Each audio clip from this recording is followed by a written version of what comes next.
सस्केटचेवान Canada का वो province या स्टेट जहां पर की फार्मिंग यानी कि खेती बहुत अच्छी तरह से होती है।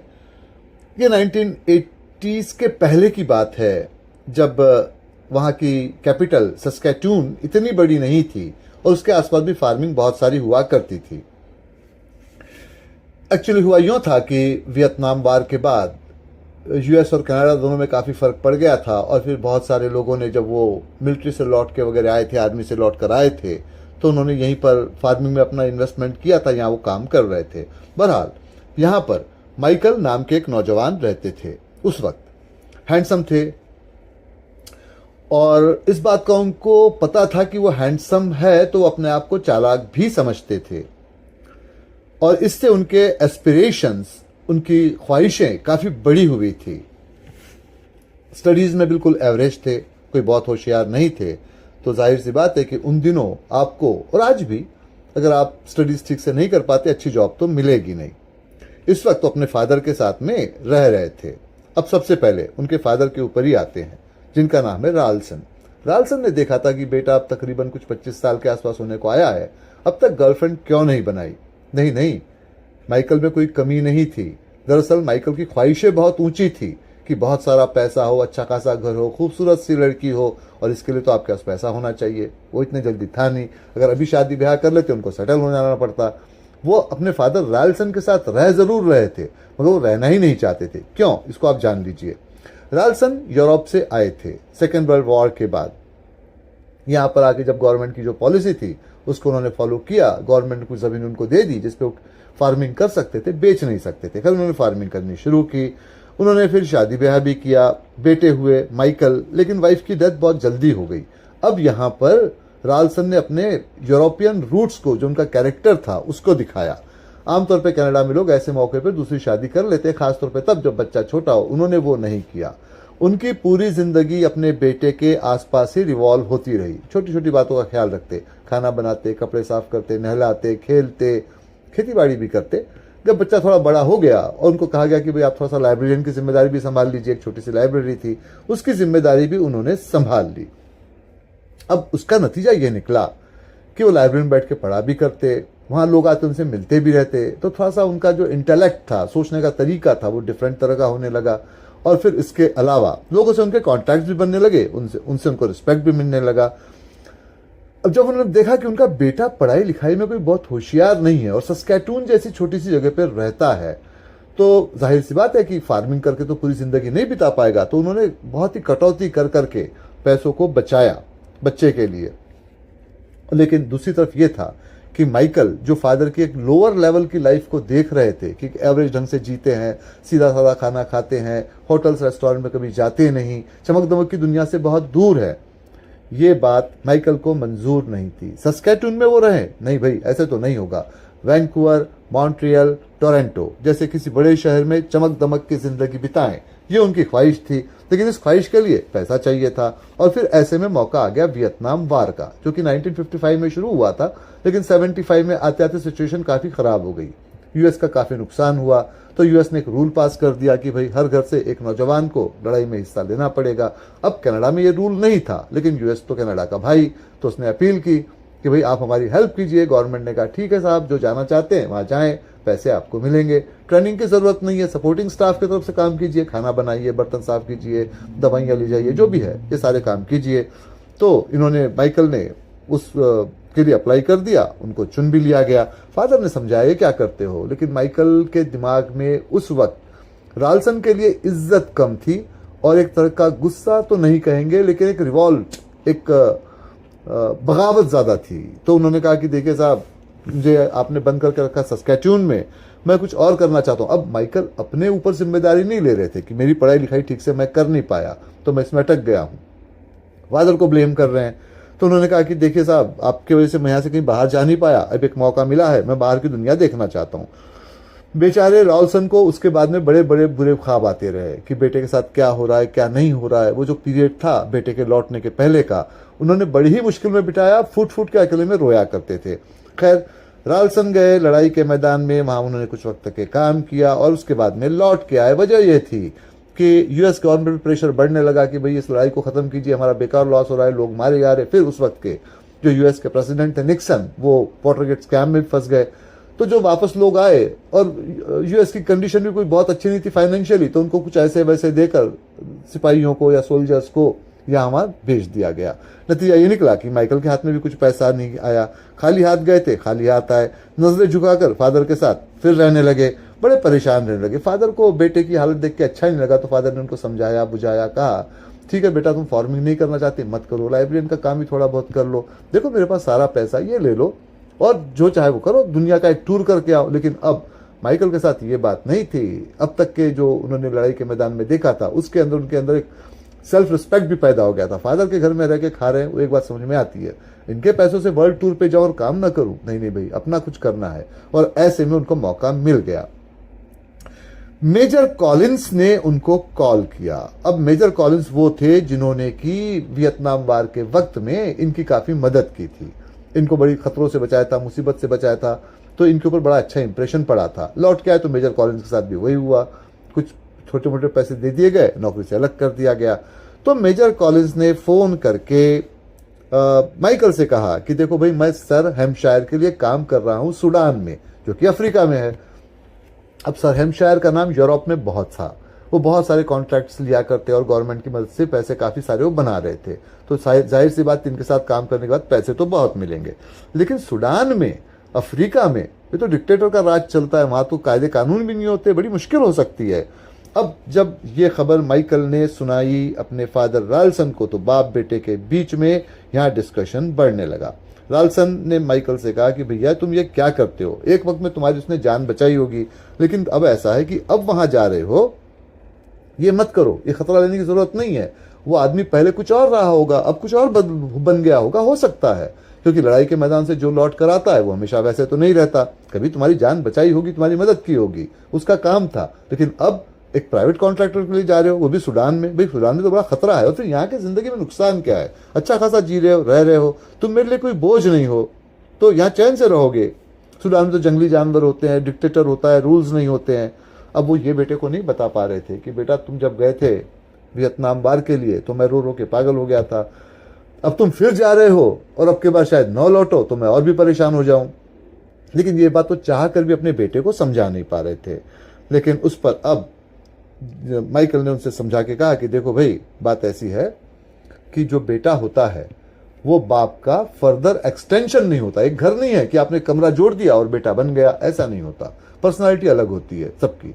भाई आप भी यूरोप में अपने फादर के साथ तो रह नहीं पाए, कनाडा आखिर में चले ही आए, आपके फादर तुम अकेले रह गए होंगे, हालांकि उनके 2-3 बेटे और भी थे, मगर आप फिर भी आए ही थे ना। और मैं कौन सा नहीं आ रहा हूं लौट कर, मैं जाऊंगा, काम करूंगा, लौट कर आ जाऊंगा।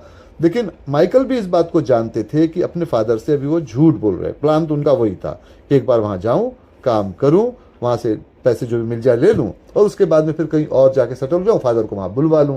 फादर को दूर रखना ये उनका एम नहीं था, लेकिन उनके साथ सस्कैटून में रहूं ये उनका एम नहीं था। तो खैर उन्होंने फादर की बात का जवाब दिया और वहां से निकलकर वो चले गए सूडान में। अब सूडान में कॉलिंस से उनकी मुलाकात हुई, तो कॉलिंस ने उनसे कहा कि देखो भाई, मैं इन साहब के लिए, सर हैम्पशायर के लिए काम करता हूँ, बहुत बड़ा कॉन्ट्रैक्ट है, इसके बारे में डिटेल्स तुमको बाद में बताऊंगा, फिलहाल मैं तुमको एक शख्स से मिलाता हूँ। उन्होंने जिमी को बुलाया, वो एक पायलट थे। उन्होंने कहा कि जो प्लेन है ये हैम्पशायर प्लेन है, दुनिया में ऐसे 2 या 3 ही प्लेन है, सबसे महंगे प्लेन्स में से एक है, इसमें रहने की, खाने की, पीने की और बहुत सारी अरेंजमेंट्स है, ये उनका प्राइवेट प्लेन है, इसको सिर्फ जिमी उड़ाता है, इसकी देखरेख की जिम्मेदारी भी हम पर है। वैसे तो मेरे पास बहुत सारे काम और भी है, लेकिन जिमी को कभी छुट्टी पे जाना होता है, कभी उस काम को कर नहीं पाता है, तो इससे मैं तुमको मिलवाए दे रहा हूँ।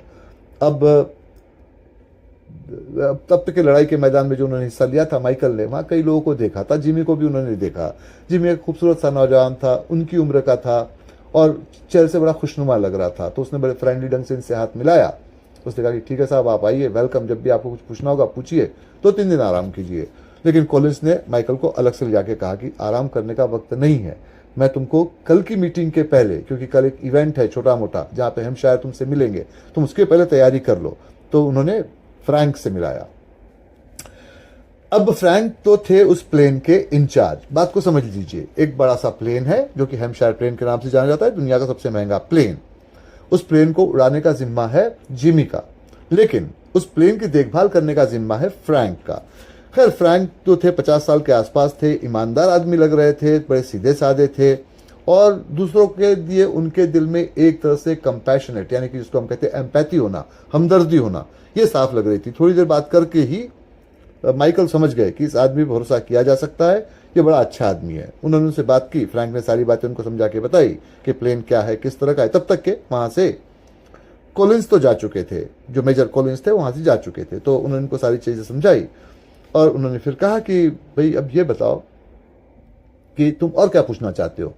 अब माइकल को इतनी अकल तो थी क्योंकि वो प्लेन की साफ सफाई का काम उन्होंने वियतनाम वार में भी किया था, तो उन्होंने कहा भाई इस काम के लिए मुझे वहां से यहाँ बुलाकर स्पेशली अपॉइंट किया जा रहा है, ये काम तो कोई और भी कर सकता है, मुझे बुलाने की यहाँ जरूरत क्या पड़ गई। तो उस पर फ्रैंक थोड़ी देर चुप रहे, मुस्कुराए, फिर उन्होंने कहा कि देखो कॉलिंस से कोई सवाल नहीं पूछ सकता, हेम्पशायर ने उनको काफी बड़ी पोजीशन दे रखी है, अगर वो किसी को बुलाते हैं तो कोई वजह होगी। उन्होंने हेम्पशायर को इस बारे में समझा भी दिया होगा, तो अगर उन्होंने बुलाया कोई वजह होगी। बाकी एक सीधी सी बात है, मुझे भी समझ में नहीं आ रहा है कि तुम्हें यहाँ क्यों बुलाया गया, तुम्हारे लिए कोई खास यहाँ काम तो है नहीं। खैर फ्रैंक ने उनसे कहा कि मुझसे कहा गया था कि तुमको हर्बर्ट से मिला दूं, हर्बर्ट से मिल लो। अब ये एचआर डिपार्टमेंट के इंचार्ज थे, एचआर डिपार्टमेंट ह्यूमन रिसोर्सेज, जहाँ लोगों को अपॉइंट करता है, ट्रेनिंग देता है, उनको रूल रेगुलेशन समझाता है और अगर वो गलती करे सजा देता है या नौकरी से निकाल भी देता है। तो खैर हर्बर्ट ने उनको समझाना शुरू किया कि हेम्पशायर यहाँ पर ये जो काम कर रहे हैं ये सूडान के जो डिक्टेटर है उनके साथ मिल के कर रहे हैं। रूल एक सिंपल है, इनको काम करना है और जो फायदा उसका प्रॉफिट होगा वो उसका कुछ शेयर वो डिक्टेटर को देना है। इनका कॉन्ट्रैक्ट तब तक ही रहेगा जब तक कि ये प्रॉफिट उसको दे रहे हैं, जिस दिन ये लॉस में आए ये कॉन्ट्रैक्ट तो खत्म हो गया। अब देखो यहाँ कई तरह के काम है, डिक्टेटर के अपने रूल्स हैं, यहाँ पर ह्यूमन राइट कमीशन या जो आप यूनाइटेड नेशंस कहते हैं उनका कोई रूल नहीं चलता, जो डिक्टेटर कहेगा वो सही। अब हेम्पशायर साहब ने डिक्टेटर को समझा दिया कि लोगों से काम लेना है, सख्ती करनी पड़ेगी। डिक्टेटर ने कहा आप जो भी कीजिए प्रॉफिट मिलना चाहिए, लकड़ी की कटाई है, जमीन की खुदाई है और बहुत सारे काम है, तो प्रॉफिट मिलना चाहिए। अब ये काम तो होते काफी मुश्किल, लोग हैं यहाँ के अनट्रेन्ड, अनसिविलाइज्ड, सबसे बढ़कर बात यह कि बेईमान चोरी भी करते हैं। उनको पहले समझाया जाता है, लेकिन जब कोई बड़ी बात हो जाती है तो उनको सजा दी जाती है। सजा कैसे दी जाएगी ये हेम्पशायर तय करते हैं और कोई भी एक्सटेंड में सजा दी जाए उसके बारे में कोई भी सवाल कोई नहीं कर सकता क्योंकि डिक्टेटर को उनको बैकिंग है। तो इस पर उन्होंने कहा कि इसका क्या मतलब हुआ। उन्होंने कहा अभी समझाता हूँ इस बात को, पर एक बात समझ लो, अगर तुम कभी किसी को गलत करते देखते हो उसकी रिपोर्टिंग तुरंत करनी है। अगर तुमने वो रिपोर्टिंग नहीं की तो तुम भी उस गुनाह के लिए जिम्मेदार माने जाओगे। ऐसे में क्या सजा हो सकती है अभी मैं तुम्हें समझा देता हूँ। उनको लेकर गए एक ऊंचाई पर, नीचे में एक एरिना जैसा बना हुआ था, गोल, जैसे सर्कस वगैरह में होता है वैसे, मौत का कुआं।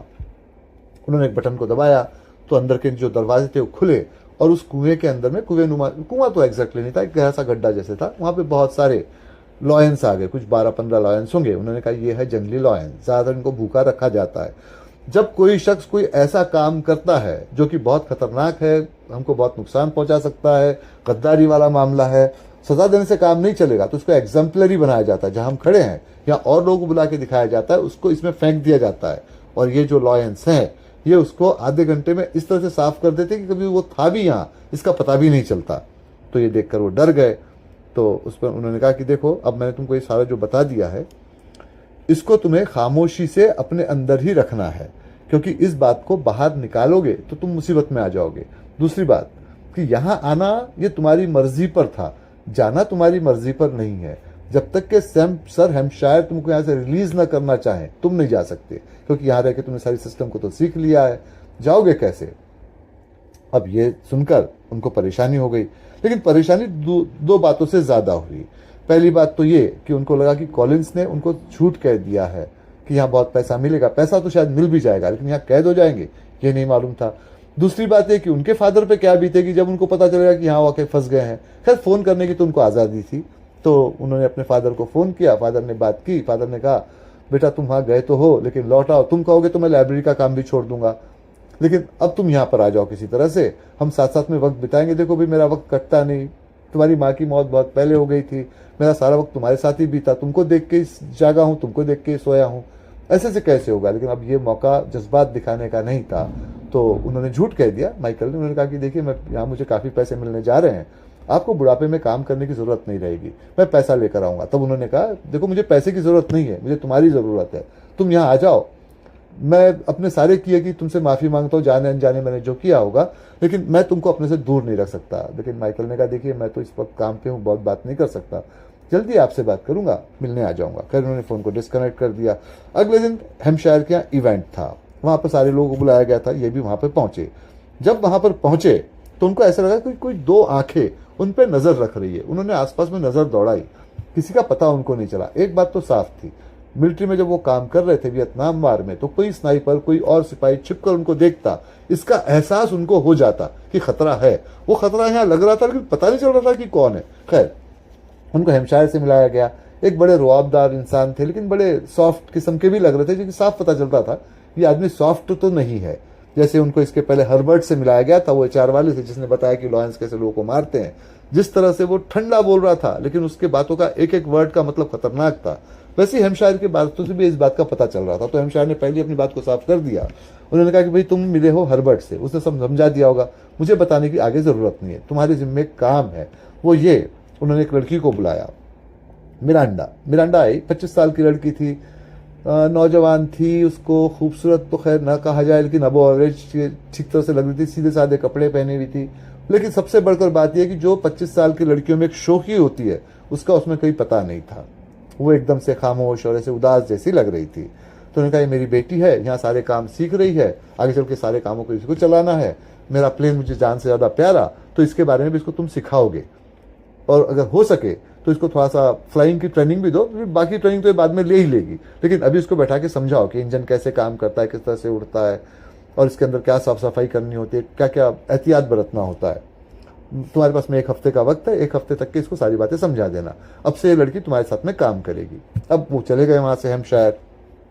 मिरांडा उनके साथ में रही। उसने कहा, चलो काम तो कल से सीखेंगे, लेकिन अभी मैं तुमसे कुछ जानना चाहती हूँ। अब मिरांडा ने उनसे जाती सवाल पूछने शुरू किए, कहाँ से आए, कैसे रहते हैं, फाइनेंशियल स्टेटस क्या है, जिंदगी की एम्बिशंस क्या है, फैमिली में कौन कौन है। इनको ताजुब हुआ, इसका काम से कोई लेन देन नहीं, ऐसी बातें क्यों पूछती है, कि अब मालिक की बेटी, बताना पड़ेगा। उससे बड़ी परेशानी ये कि उनको लग रहा था कि कोई दो आंखें उन पर लगातार अपनी नज़र रखे हुए। उनको लगा कि ठीक है भाई, मालिक की बेटी है तो शायद उसके सिक्योरिटी के लोग भी होंगे, आसपास में नज़र रख रहे होंगे उनके ऊपर में।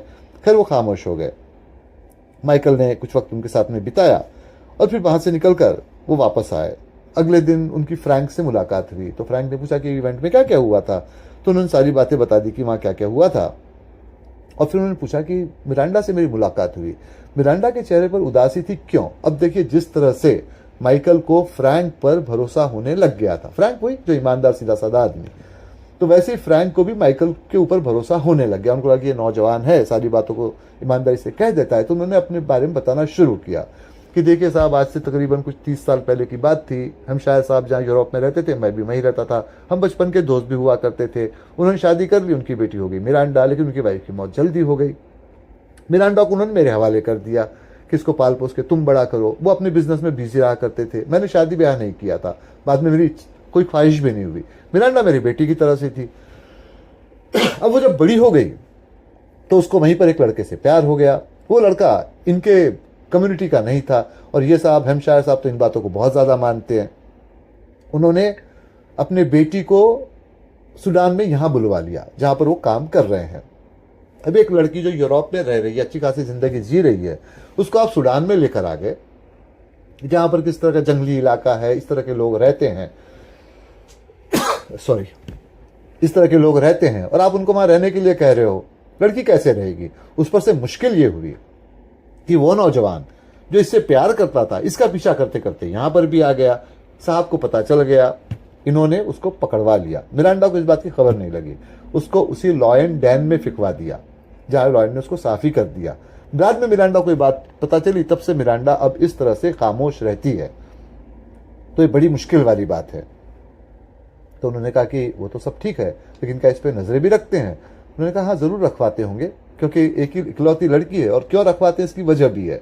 उन्होंने कहा कि देखो फ्रैंक ने कहा, मुझे पहले ऐसे लगा था कि मैं शायद इनके बारे में, हैम्पशायर साहब के बारे में गलत समझ रहा हूँ कि लड़की को बहुत ज़्यादा ये परेशानी में रखते हैं, लेकिन एक वजह और भी है। उन्होंने कहा कि टेबरो जब सूडान में आया था हैम्पशायर साहब के साथ में, तो एक तरह से उनके असिस्टेंट की तरह से ही काम करता था। हेम्पशायर साहब ने बहुत ज़्यादा ज्वेलरी जमा नहीं की, उनकी वाइफ की ज्वेलरी थी जो उनकी बेटी को मिलने जा रही थी या बेटी को उन्होंने दे दी थी। टर्बो की नज़र उस ज्वेलरी पे पड़ी, एक दिन उसने धोखाधड़ी की, ज्वेलरी लिया, भागने की कोशिश की अपनी फैमिली के साथ। फैमिली में सिर्फ उसकी वाइफ थी। इनके गार्ड्स ने पीछा किया, कुछ गोलाबारी हुई, गोली उसके वाइफ को लग गई, उसकी मौत हो गई। वो तो निकल कर भाग गया, पास में जो लीबिया है देश, वहां जाके वो छिप गया, वहीं पे वो रहता है। लेकिन अब वो इनसे बदला लेना चाहता है। सॉफ्ट टारगेट कौन है? तो इनकी बेटी ही है मिरांडा। तो मिरांडा पे कोई आंच ना आए इसलिए उसके हर तरह से हिफाजत का इंतजाम इन्होंने करके रखा हुआ है। तो उन्होंने कहा ये सब तो सही है, लेकिन एक बात मेरी समझ में ये नहीं आती है कि अगर ये सारी बातें हैं तो फिर ये मिरांडा को शादी ब्याह करके सेटल क्यों नहीं करवा देते? तो उन्होंने कहा कि कैसे करवाएंगे, उनको अपने बराबरी का आदमी चाहिए। एक तो उनके खुद के कम्युनिटी का चाहिए और उतना ही अमीर चाहिए जितना ये अमीर है, और इसी चक्कर में ये है। तो बेटी के लिए बहुत ज़्यादा पॉजेसिव है, तो बहुत ज़्यादा ख्याल रखते हैं। एक बात याद रखो, हेम्पशायर साहब चाहे प्लेन हो, चाहे बेटी हो, चाहे बिजनेस हो, कभी सहन नहीं कर सकते कोई उनसे धोखा करे। अगर करे तो सीधा वो, जैसे तुमने देखा है लॉयन की डैम, उसी में जाता है। अब ये सुनकर ये सहम गए। अब इसके बाद में कुछ यूँ हुआ कि माइकल ने 2-3 दिन काम किया और एक दिन कॉलिंस ने उनको बुलाया। कॉलिंस ने कहा कि चलो माइकल, अब काम की बात करने का वक्त आ गया है। अब ये बताओ कि तुम अपनी ज़िंदगी में कितने खुश हो। मैं यहाँ की बात नहीं करता हूँ, सस्कैटून की बात करता हूँ। तो उन्होंने कहा कि मैं तो जगह छोड़ना चाहता हूँ, छोड़ नहीं पा रहा हूँ, पैसे चाहिए। उन्होंने कहा ठीक है, क्या पैसों के लिए क्या तुम किसी की जान ले सकते हो? अब ये सुन के माइकल ने फिर उनके चेहरे को देखा, वो सीरियस दिखाई दे रहे थे। उसने कहा नहीं साहब, मैंने तो आर्मी में काम किया ज़रूर है, मगर सप्लाई काम करता था, मैंने कभी किसी की जान नहीं ले ली, ये मेरा काम नहीं है। उन्होंने कहा जान देनी भी नहीं पड़ेगी। क्या तुम किसी को धोखा दे सकते हो, चोरी कर सकते हो? माइकल थोड़ी देर खामोश रहा। उन्होंने समझाना शुरू किया, धोखेबाज को धोखा देना, चोर को चोर के पास से कुछ चुराना, ये कोई बुरी बातें नहीं है। और हेम्पशायर दोनों है, धोखेबाज भी है, चोर भी है। यहाँ के लोगों को दबाकर, धमकाकर उनसे काम लेता है। कई लोग तो काम करते करते मर जाते हैं और पैसा यहाँ के वो डिक्टेटर को दे देता है। डिक्टेटर बदले में इसकी सिफारिश और जगह करता है, तो इसके कॉन्ट्रैक्ट लगातार बढ़ते जा रहे हैं, ताकतवर होता जा रहा है। दूसरी बात है कि आज हम इसके लिए काम कर रहे हैं, कल जब इसके पास में और लोग आ जाएंगे, हमको ये नौकरी से निकाल देगा। जिंदा वापस जाएंगे इसकी भी कोई गारंटी नहीं, क्योंकि आपने बहुत कुछ देखा है। बाहर जाके दुनिया को बताएंगे तो मुश्किल में आ जाएंगे, या तो जिंदगी भर गुलामी करनी पड़ेगी, या फिर इस तरह से इसके लिए इसके अंदर में दब के रहना पड़ेगा, नहीं तो लॉयन की डेन में जाना पड़ सकता है। तो देखो, अगर तुम एक छोटी सी चोरी करने के लिए तैयार हो तो मैं तुम्हें अपना प्लान बता सकता हूँ, लेकिन एक बार प्लान जान लोगे इससे तुम बाहर नहीं जा पाओगे। अब तक के माइकल काफी हैरान परेशान हो गए थे। वो समझ गए थे कि यहाँ से निकलना ऐसे तो पॉसिबल नहीं है, लेकिन अगर पैसा मिल जाता है और कॉलिंस की मदद से निकल जाते, क्योंकि कॉलिंस को उन्होंने लड़ाई के मैदान में देखा था, प्लानिंग तो बड़ा अच्छा बना लेते, तो अगर इसकी मदद से निकल जाते तो इससे बढ़िया क्या हो सकता है। उन्होंने कहा बताओ क्या करेंगे? तो उन्होंने कहा देखो, इसका प्लेन है बड़ा महंगा, इसको चुराएंगे। उन्होंने कहा कैसे चुराएंगे? प्लेन को बेचना कोई बच्चों का खेल है? ऐसा कहा फिर प्लेन को नहीं बेचेंगे, हम लोग प्लेन के मेंटेनेंस को ले जाते हैं, लेकर जाएंगे। तो उसने कहा तो जिमी उड़ा रहा होगा। उन्होंने कहा हाँ जिमी उड़ा रहा होगा, लेकिन तुम और मैं भी स्टाफ में हैं, हम प्लेन के अंदर रहेंगे, मैं जिमी को बेहोश करके बंद कर दूंगा, प्लेन को लेकर हम यहाँ से जाएंगे लीबिया। लीबिया में हमारे लिए वेट कर रहा होगा टर्बो, वही टर्बो जिसकी इससे दुश्मनी है। वो इस प्लेन को ले लेगा, प्लेन के इंजन को निकाल लेगा, उसको वो बेचे चाहे जो करे वो उसकी जिम्मेदारी, लेकिन प्लेन को खत्म कर दिया जाएगा, डैश करके उड़ा दिया जाएगा। तो खबर ये फैलेगी कि हम लोग की मौत हो गई, प्लेन का एक्सीडेंट हो गया। कुछ दिन ये मनमसूस के चुप रह जाएंगे, फायदे दो होंगे, चोरी का इल्जाम नहीं लगेगा, दूसरा हम मर गए इसका पता लोगों को चल जाएगा, तो हमारा हमको जो ढूंढना है, हमारे बारे में जो सर्च है वो नहीं होगी, तो हम इससे बच जाएंगे। तो ये है मेरा प्लान, क्या तुम इसके लिए तैयार हो? अब माइकल ने थोड़ी देर सोचा, तो उस पर उनको समझा के कहा मेजर ने कि देखो इसके सिवाय दूसरा चारा नहीं है, यहाँ 1 वे एंट्री है, अंदर आ गए बाहर नहीं निकल सकते। माइकल ने उसके लिए हाँ कह दिया। उसने कहा कि 2 दिन के बाद हमको जाना है, उसकी तैयारी तुम कर लेना, बाकी अब ये खबर किसी को न लगे। खबर कैसे न लगे? माइकल ये सोचने लगे कि अगर उनके फादर को उनके मौत की खबर मिलेगी तो जो आदमी इतना हैरान परेशान होता है और वो कितना परेशान होगा। खैर उन्होंने उसी जौक में आके अपने फादर को फोन लगाया। फादर हमेशा एक तरह से कहने लगे, बेटा तुम बचपन में छोटे थे तभी अच्छे थे, तुम क्यों बड़े हो गए, क्यों छोड़ के चले गए, मेरे पास में रहते, मैं जिंदगी भर तुमको घुमाता फिराता खिलाता, सारी चीजें दिखाता। अब ये बातें तो माइकल सुन चुके थे, इस वक्त उनका दिमाग और तरह से परेशान था। दिमाग में प्लान ये था कि पैसे मिल जाएंगे, यहाँ से पहले वो गायब भी हो जाएंगे, फादर को मौत की खबर मिल जाएगी, लेकिन बाद में चुपके से किसी के थ्रू फादर को वहां बुलवा लेंगे जहां वो रहते हैं। हालांकि अनजान जगह पे रहना पड़ेगा, गुमनामी की जिंदगी बिताना पड़ेगा, क्योंकि हेम्पशायर को अगर पता चल जाए कि वो जिंदा है, छोड़ेगा तो नहीं उनको। लेकिन फिर भी अब ये एक तरह का मुगालता था जो वो पाले हुए थे। इतनी बड़ी चोरी करने के बाद अब छिपके तो नहीं रह सकते हो, लेकिन वो ऐसे कुछ प्लान कर रहे थे। तो अब दो तरह से दिमाग परेशान था, एक ये जिम्मेदारी, ऊपर से निकलना है, ऊपर से फादर को समझाना है। उन्होंने फादर से कहा कि नहीं साहब, आपकी बहुत याद आ रही थी तो आपसे मैंने फ़ोन पे बात कर ली, बस बहुत जल्दी आपके पास मैं आ जाऊँगा। कैसे जाऊँगा, 2 दिन के बाद तो मौत की खबर आ जाएगी। खैर 2-3 दिन निकल गए, अब वो जाने का वक्त आया। तो जब वो गए तो देखा कि वहाँ पर तो हैम्पशायर साहब खुद हैं, फ्रैंक जो कि उसके इंचार्ज थे वो खड़े हैं, और फिर वहाँ पर माइकल खुद थे, इसके अलावा कॉलिंस है। तो हैम्पशायर ने कहा कि प्लेन का ठीक से ख्याल रखना, इसका जो टेस्ट है ये लेकर आ जाना, जो सर्विसिंग है वो करवा लेना इजिप्ट जो पास में कंट्री है वहाँ जाकर, और उसके बाद में इसको ले आना है। अब ये सब देश आसपास में ही है, लीबिया, इजिप्ट, सूडान, और प्लान भी वही था कॉलिंस का कि लीबिया में जाके प्लेन को भेज दें और उसके बाद में वहाँ से निकल के वो इजिप्ट जाए, और इजिप्ट से फिर यूरोप निकल के गायब भी हो जाए, पता ही ना चले। तो खैर उन्होंने तो कुछ नहीं कहा, लेकिन फ्रैंक माइकल को देख के मुस्कुराए। तो माइकल को शक हुआ कि क्या इनको पता चल गया है कि क्या बातें हो रही हैं। और तब जिमी एकदम उनके करीब आया, और जब जिमी करीब आया, उसकी आंखों को उन्होंने देखा, तब उनको समझ में आया कि जो पार्टी में या उसके पहले जो शख्स उन पर नजरें रखे हुए था वो जिमी था। इसका मतलब था कि जिमी को ही मिरांडा के हिफाजत का इंतजाम दिया गया था, और ये लगातार उन पर नजरें बनाए हुए था। वैसे कॉलिंस ने उनको बताया भी था कि जिमी को उन्होंने रिप्लेस कर लिया है, क्योंकि जिमी को पहले ज़्यादा जिम्मेदारियां गई थी, इन्होंने उसके कुछ कामों को ले लिया। बहरहाल जिमी के साथ ये अंदर गए। तो जब जिमी प्लेन को उड़ाने लग गया तो कॉलिंस ने कहा कि तुम जाके अपना कैबिन देखाओ, तब तक कि मैं जिमी को कंट्रोल करता हूँ। इसको बेहोश करके मैं अपने कैबिन में डाल दूंगा, और उसके बाद में हम लोग ये प्लेन लेकर लीबिया चले जाएंगे। तो उन्होंने कहा ठीक है। माइकल अपने कैबिन में गए। कैबिन का दरवाज़ा खोल के जब वो अंदर गए तो भौंचक के रह गए। अंदर एक कोने में दबी छुपी बैठी हुई थी मिरांडा। मिरांडा उनको देख के मुस्कुराई। उसने कहा शोर नहीं मचाना, प्लान मेरा पहले से तैयार था। फ्रैंक की मैंने मदद ली है। फ्रैंक ने इसके पहले भी मेरी मदद की थी, मेरे बाप की तरह से है, मुझे बहुत चाहता है। वो नहीं चाहता था कि मैं ज़िंदगी भर यहाँ बंदी भी रहूँ। तो ये ज्वेलरी मैं निकाल कर ले आई हूँ, यहाँ से मैं निकलूँगी, और यहाँ से इस प्लेन से तुम मुझे निकाल कर किसी तरह से इजिप्ट पहुंचा दोगे। इस ज्वेलरी के साथ मैं यूरोप जाऊंगी, तुम अपनी ज़िंदगी जीना, मैं अपनी ज़िंदगी जीऊंगी, किसी को इस बारे में पता नहीं चलेगा। अरे पता कैसे नहीं चलेगा, ये प्लेन लौट कर वापस आने वाला है लीबिया में, और लीबिया में वेट कर रहा है टर्बो। और अगर टर्बो को यह पता चल जाए कि यहाँ पर हैम्पशायर की बेटी भी आ गई है, उसके साथ वो क्या क्या करेगा समझ में नहीं आएगा। माइकल ने कहा ये बेवकूफ़ी करने की ज़रूरत क्या थी, तुम यहाँ इसमें क्यों आ गई। उसने कहा यहाँ से निकलने का कोई और तरीका नहीं था। तो उन्होंने कहा ठीक है, तुम अब यहाँ खामोशी से बैठी रहो, मुझे मामले को हैंडल करने दो, मैं सब तुम्हारे लिए ठीक कर दूंगा। अब वो सोचने लगे कि इसको बचाया कैसे जाए। बाहर निकल कर आए, देखा तो वहाँ पर कॉलिंस घसीटते हुए जिमी की बॉडी को ले जा रहे थे। जिमी को उन्होंने बेहोश नहीं किया था, उसको मार ही दिया था।